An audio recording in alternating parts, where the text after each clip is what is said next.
Let me ask you something. Have you ever wondered why some people seem to rise while others remain stuck? It's not because of luck. It's not because of talent, and it's certainly not because the world is fair. Success is not a mystery. It's a set of habits. I'll say that again. Success is not a mystery. It's a set of habits. You don't have to be brilliant. You don't have to be rich. But you do have to do things differently. You see, years ago, I was broke. Not just financially, but mentally, emotionally, and directionless. But then something shifted. I stopped blaming. I stopped waiting. And I started building one small habit at a time. And over the years, those small disciplines turned into massive results. In this video, I'm going to walk you through the 10 habits that changed my life. The very same habits that turned failure into focus, confusion into clarity, and doubt into discipline. But I'll warn you, this is not motivation for the moment. This is transformation for a lifetime. So if you're ready to take charge, if you're tired of excuses, and if you're serious, really serious about living a life of purpose, progress, and power, then keep listening. Because success isn't something you chase, it's something you create. And it starts with these 10 habits. Let's begin. I learned to show up early every day. Let me tell you something that changed everything for me. I used to drift. I used to delay. I used to wait until life forced me to move. But then I learned a small truth that made a big difference. Success starts when you start showing up early every single day. Not just early to meetings, not just early to appointments. I mean, showing up early for your life, showing up for your goals, showing up for your future before the world asks anything of you. You see, when I was younger, I thought being on time was enough. I thought if I just arrived, somehow life would hand me the results. But life doesn't reward the average. Life rewards the intentional. It rewards the prepared. And when you show up early, you're sending a message not to others, but to yourself. You're saying, I'm ready. I'm disciplined. I'm here with purpose. And that, my friend, is where the shift begins. When I started showing up early, I began to notice things. I noticed how the early hours were quiet, peaceful, and free from distraction. I had time to think, to prepare, to create, and to plan. While the world slept, I was sharpening my mind. While others rushed, I was moving with clarity. I wasn't reacting anymore. I was leading, and no one told me to do it. That's the secret. I made it a standard for myself. Because the moment you start showing up early without being told, you begin building something called character. Let me be clear. Waking up early doesn't guarantee success, but it does something even better. It puts you in position. It gives you the edge. And that edge, over time, becomes your advantage. Discipline is built in the dark, not under the spotlight. It's built in those early moments when no one is watching, when no one is applauding, but you're still doing the work. And that's what changed me. No more waiting for motivation. I traded motivation for momentum. And momentum comes from showing up even when you don't feel like it. Now, here's what I want you to do. Set your alarm 30 minutes earlier than usual. Not tomorrow, tonight. And when that alarm goes off, don't snooze it. Don't reason with it. Don't negotiate with your old habits. Get up, sit up, and use that time to think, to read, to write, to plan your day, to get a head start on becoming the person you're capable of being. Because when you show up early, you're not just ahead of the clock. You're ahead of your past. You're breaking the cycle. You're sending a signal. You're saying to the universe, I'm ready now. And trust me, life has a way of meeting you halfway when it sees you're serious. So let this be your new habit. Not for a week, not for a month. Make it a way of living. Because once you master your morning, you start mastering your life. Now let's move to the next habit, because this was only the beginning. I read what successful people read. One of the most important lessons I ever learned is this. You can't grow beyond what you feed your mind. Let me say that again, because it might just change your life. You can't grow beyond what you feed your mind. You want to earn more, you have to learn more. You want to do better, you've got to think better. And thinking better starts with reading what successful people read. Now, here's a truth that's easy to miss. Rich people have big libraries. Poor people have big TVs. And I'm not just talking about financial wealth. I'm talking about richness of thought, depth of wisdom, power of perspective. You see, when I was young, I didn't read much. I thought books were for school. I thought learning ended with graduation. But then I met a mentor who said, Jim, if you want to change your life, you have to start changing the content of your mind. That sentence hit me like a hammer because I looked at my habits and I realized I was consuming garbage. TV, gossip, distractions, noise, and I expected to be focused, to be wise, to be successful. It doesn't work that way. Input determines output. Garbage in, garbage out. Greatness in, greatness out. So I made a decision that changed everything. I started reading every day. 10 pages, 20 minutes, books on personal development, books on business, books on leadership, books that challenged me, books that inspired me, books that forced me to grow. And the more I read, the more I began to change, not just what I knew, but how I thought. Not just what I believed, but what I expected of myself. Reading successful material is like having a personal conversation with greatness. The author may be long gone, but their wisdom lives on in the words. And every time you open that book, you bring them back to life. You get to borrow their decades of experience in just a few quiet hours. Now, let me be honest with you.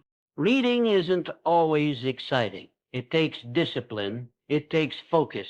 But the rewards are unmatched because the mind, once expanded by new knowledge, never returns to its original size. So here's your challenge. If you want to think like a millionaire, read what millionaires read. If you want to lead people, read what leaders read. If you want to change your future, start with your bookshelf. Start small. 10 pages a day, 1 book a month. In a year, that's 12 new ways of thinking and 12 steps closer to the life you really want. I'll leave you with this. Don't just read for information. Read for transformation. Because the person you become depends on the thoughts you allow in. Let reading become your daily ritual. Let learning become your identity. And you'll wake up one day not just smarter, but stronger, bolder, and more prepared than you ever thought possible. Now let's move forward because we've still got more habits to build. Your future depended on it because it did. Let me give you a simple truth, one that could change your entire life. You become the average of the 5 people you spend the most time with.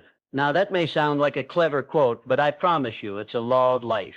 When I started paying attention to my surroundings, I realized something disturbing. I was spending time with people who didn't challenge me, didn't grow me, didn't inspire me, and worst of all, didn't believe in anything bigger than comfort. That was the moment I made a decision. I had to change my circle because my future depended on it. If you hang around complainers, you'll complain. If you walk with quitters, you'll start to quit. If you stay close to small thinkers, your vision will shrink. But if you surround yourself with dreamers, with builders, with people who sharpen you like iron, you'll start to rise. Because association is a mirror. It reflects back to you who you are becoming. Let me be real with you. This isn't easy. Sometimes the people holding you back are close. Sometimes they're friends, sometimes family, sometimes people you've known for years. But here's what you must understand. Loyalty to your past should never come at the cost of your future. That doesn't mean you stop loving people, but it does mean you stop letting the wrong voices have the loudest influence. You don't have to cut people out of your life, but you do have to limit your exposure. Protect your energy. Protect your mindset. Protect your momentum because every conversation either plants seeds or pulls up roots. So how do you guard your circle? Be intentional. Choose growth-minded people. Seek mentors, not just friends. Be around those who talk about ideas, not just people. Those who challenge your comfort, not feed it. Let me give you a rule. If you're always the smartest, most disciplined, most focused person in the room, you're in the wrong room. You want to rise? Get around people who stretch you, who think bigger, who make you slightly uncomfortable in the best way possible. I'll tell you this. When I upgraded my circle, my standards followed. And when my standards changed, my life followed. Because success is not just about effort. It's about environment. So here's what I want you to do. Take inventory. Write down the 5 people you spend the most time with. Ask yourself, do they lift me or limit me? Do they push me or pacify me? Do they inspire progress or invite procrastination? And then decide, not from emotion, but from vision. Guard your circle, because the right circle will feed your fire.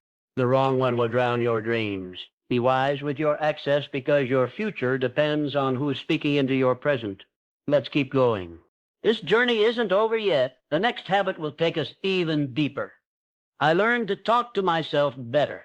Let me ask you a question. If someone talked to you the way you talk to yourself, would you consider them a friend or an enemy? Think about that, because I'll tell you something most people never realize. Your internal dialogue becomes your external destiny. Before I ever built a better life, I had to build a better voice inside my head. And that started when I learned to talk to myself. Not like a failure, but like a future champion. Now, don't misunderstand me. I'm not talking about wishful thinking. I'm not talking about fake positivity. I'm talking about intentional, disciplined, powerful self-talk. Because the person you hear from the most is you. And if you don't train that voice, it'll tear you down instead of lifting you up. When I was broke and struggling, it wasn't just money I lacked. It was belief.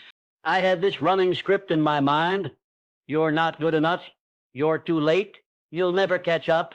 That voice was louder than any applause, stronger than any advice. And the worst part? I thought it was telling the truth. But it wasn't truth.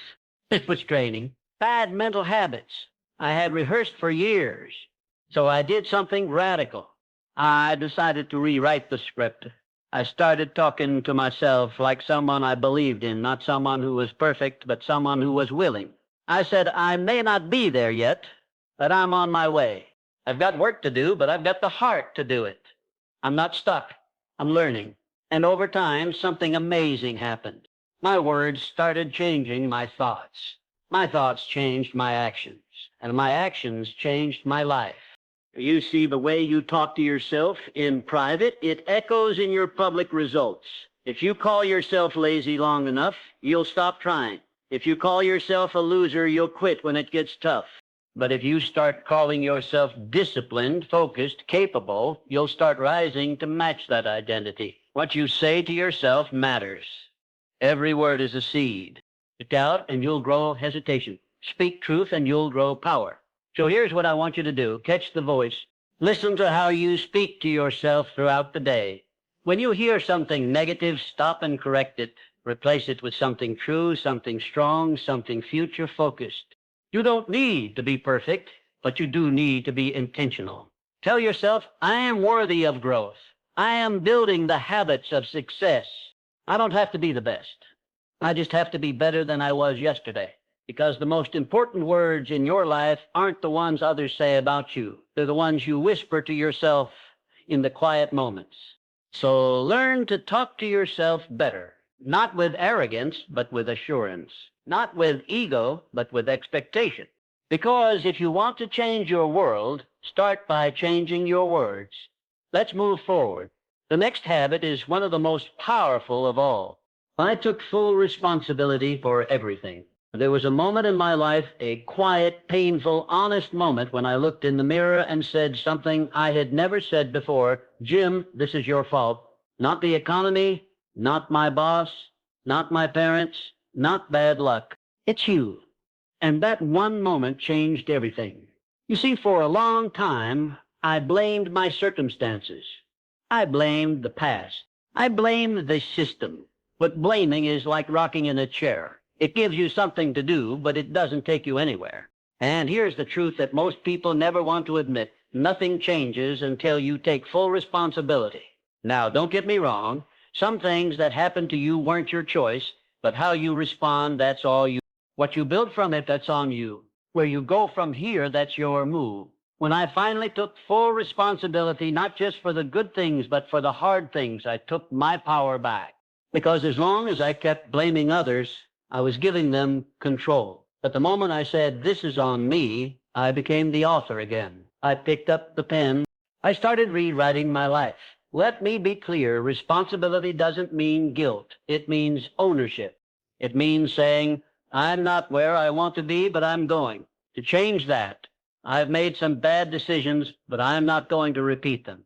I've wasted time, but I refuse to waste another minute. That mindset, that shift, that's where growth lives. You want a better life? Then take full responsibility for the one you're living now. No more waiting for the perfect situation. No more waiting for someone to rescue you, because guess what? No one is coming. That may sound harsh, but it's true. And it's also empowering. You're not a victim. You're not helpless. You're not stuck unless you choose to be.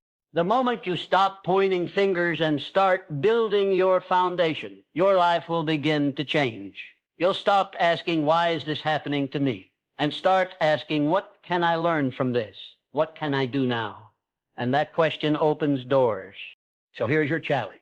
Look at every area of your life, your finances, your health, your habits, your relationships, and ask, where have I been waiting? Where have I been blaming? And most importantly, what can I do about it? Then take the smallest step forward, not because someone told you to, not because you feel like it, but because you've decided that you are responsible for your life. And let me tell you something. When you embrace that level of responsibility, you become unstoppable. You stop hoping for a better life, and you start creating one. Now let's keep moving. The next habit will challenge your patience, but it will multiply your results. I made time my partner, not my problem. Let me tell you something about time. Time is not the problem. How you use it, that's the problem. You ever hear someone say, I just don't have the time? I used to say that too, until one day I realized it wasn't a time issue. It was a priority issue.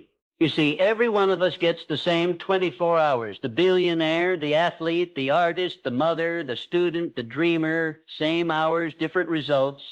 So what makes the difference? It's not how much time you have, it's how you treat it.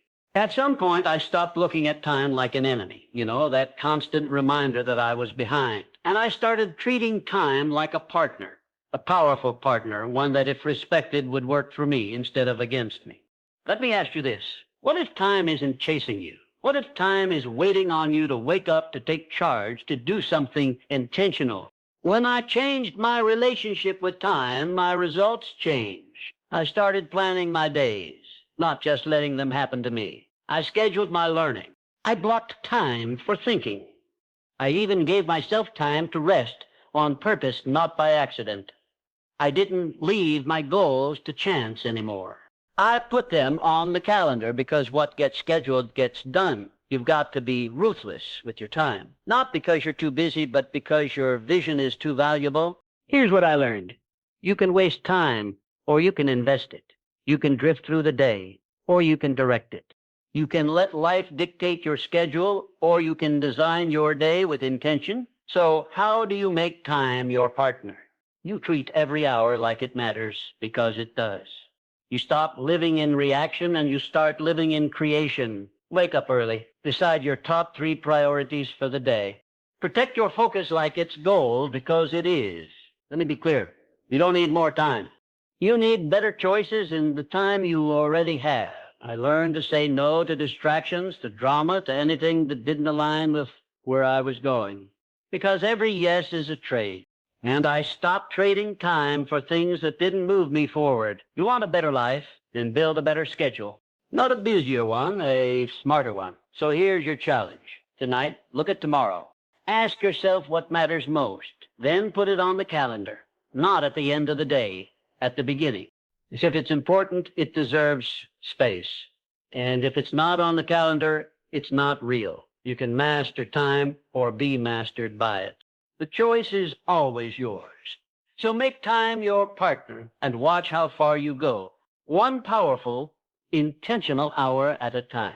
Let's keep going because the next habit is the one that makes all the others work. I developed a work ethic that didn't need supervision. Let me give you a principle that will serve you for the rest of your life. The best kind of discipline is self-discipline. You see, the turning point in my life didn't come when someone pushed me. It came when I started pushing myself. I stopped working only when someone was watching. I stopped doing just enough to get by. I stopped waiting for the deadline to get serious. And I started showing up differently. I made a decision. I would build a work ethic that didn't need supervision.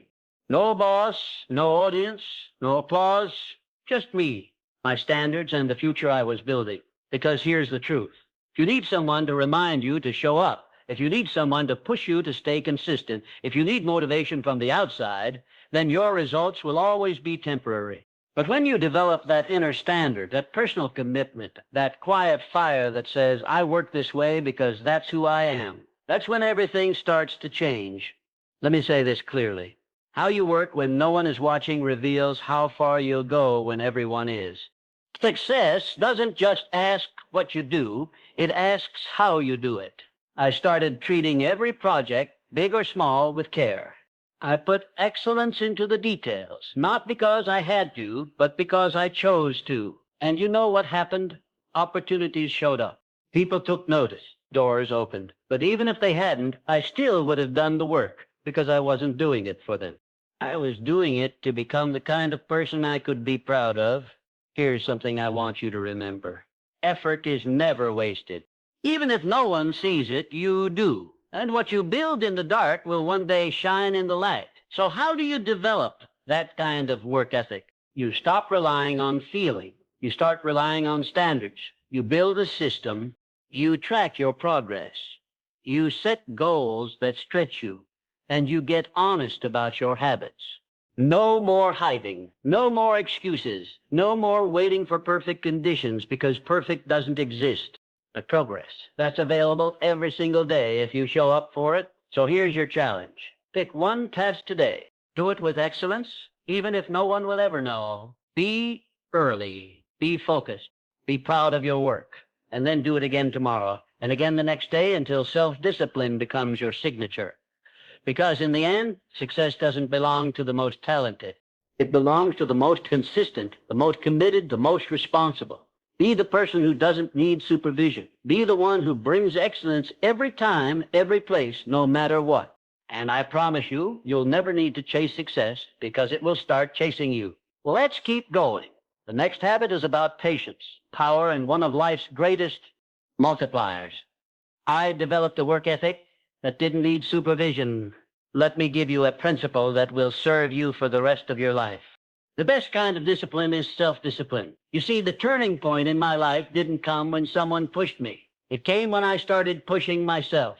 I stopped working only when someone was watching. I stopped doing just enough to get by. I stopped waiting for the deadline to get serious. And I started showing up differently. I made a decision. I would build a work ethic that didn't need supervision, no boss, no audience, no applause. Just me, my standards, and the future I was building. Because here's the truth. If you need someone to remind you to show up, if you need someone to push you to stay consistent, if you need motivation from the outside, then your results will always be temporary. But when you develop that inner standard, that personal commitment, that quiet fire that says, I work this way because that's who I am, that's when everything starts to change. Let me say this clearly. How you work when no one is watching reveals how far you'll go when everyone is.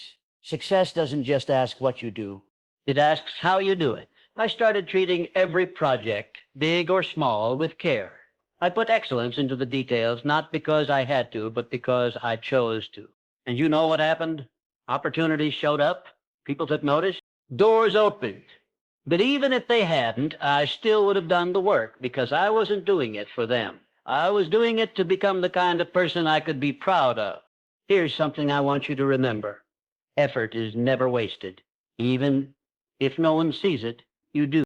And what you build in the dark will one day shine in the light. So how do you develop that kind of work ethic? You stop relying on feeling. You start relying on standards. You build a system. You track your progress. You set goals that stretch you. And you get honest about your habits. No more hiding. No more excuses. No more waiting for perfect conditions because perfect doesn't exist. But progress that's available every single day if you show up for it. So here's your challenge. Pick one task today. Do it with excellence, even if no one will ever know. Be early. Be focused. Be proud of your work. And then do it again tomorrow and again the next day until self-discipline becomes your signature. Because in the end, success doesn't belong to the most talented. It belongs to the most consistent, the most committed, the most responsible. Be the person who doesn't need supervision. Be the one who brings excellence every time, every place, no matter what. And I promise you, you'll never need to chase success because it will start chasing you. Let's keep going. The next habit is about patience, power, and one of life's greatest multipliers. I learned to delay pleasure to multiply reward. There's a principle I learned early on in my journey, and it changed everything. Discipline weighs ounces, regret weighs tons. That single truth taught me the power of delaying pleasure.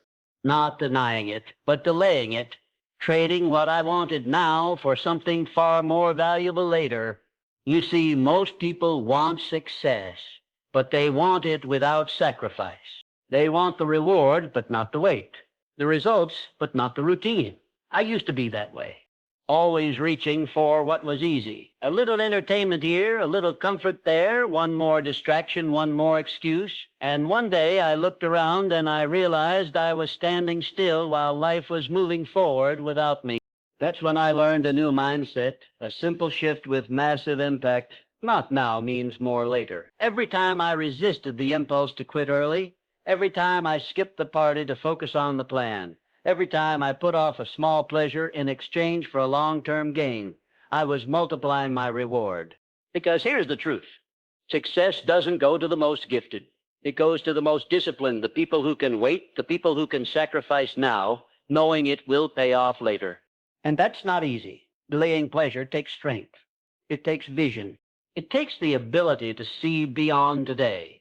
But if you can develop that habit, that ability to pause now to prosper later, you unlock one of life's greatest multipliers, compound growth.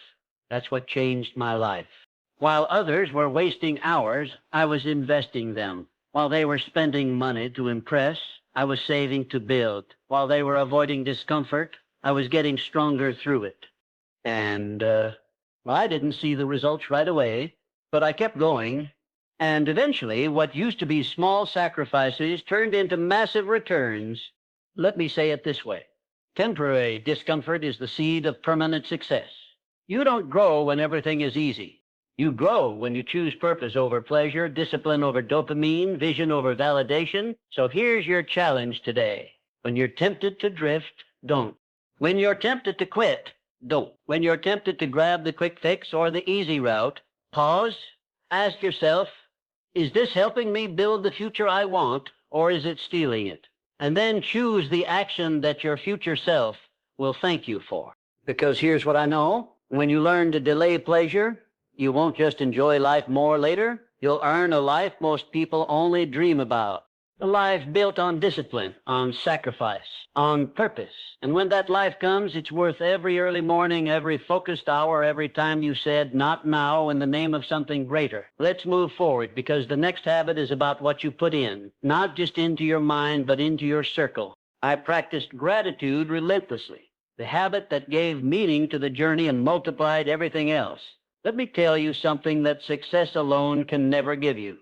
Peace. You can have money in the bank, goals on the wall, trophies on the shelf, and still feel empty on the inside. I know, because I've been there.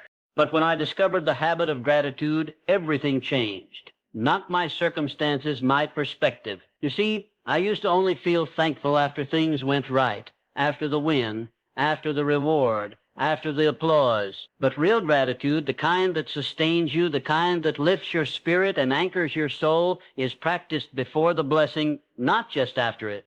It's waking up and saying thank you before the world gives you a reason. It's looking at what you already have and realizing how much you used to pray for it. I made a decision.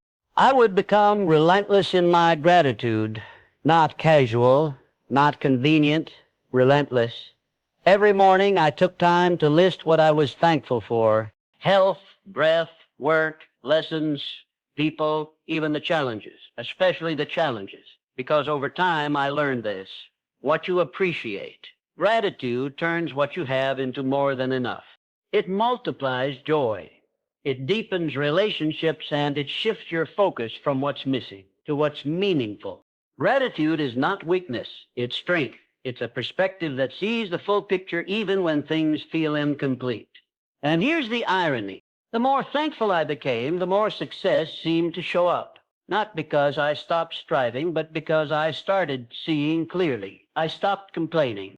I stopped comparing, and I started celebrating even the small wins. Because when you're grateful, you're grounded. And when you're grounded, you don't panic, you build. So how do you practice this habit? Start simple. Each morning or evening, write down 3 things you're grateful for, and don't just write them, feel them. Let your heart catch up to your word. Say it out loud if you need to. I'm grateful for this day. I'm thankful for another chance to grow. I appreciate the people walking with me on this journey. You don't need more to be grateful. You need to notice more. You need to remember how far you've come, how much you've overcome, and how much you still have to give. Because when you carry gratitude, even the hardest day won't break you, and the best days won't blind you. Gratitude keeps you humble when you're winning and hopeful when you're waiting. So yes, work hard, plan well, pursue growth, chase your goals.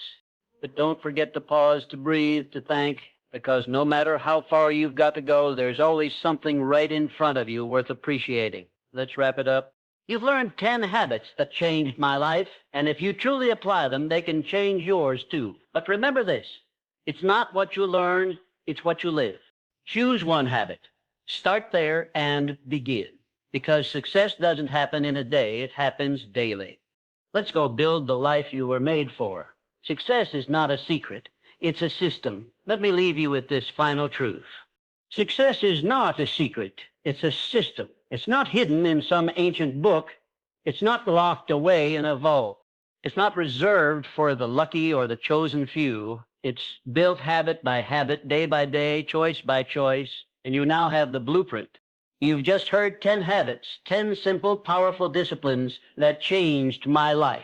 Not overnight, not magically, but systematically. I want you to understand this deeply.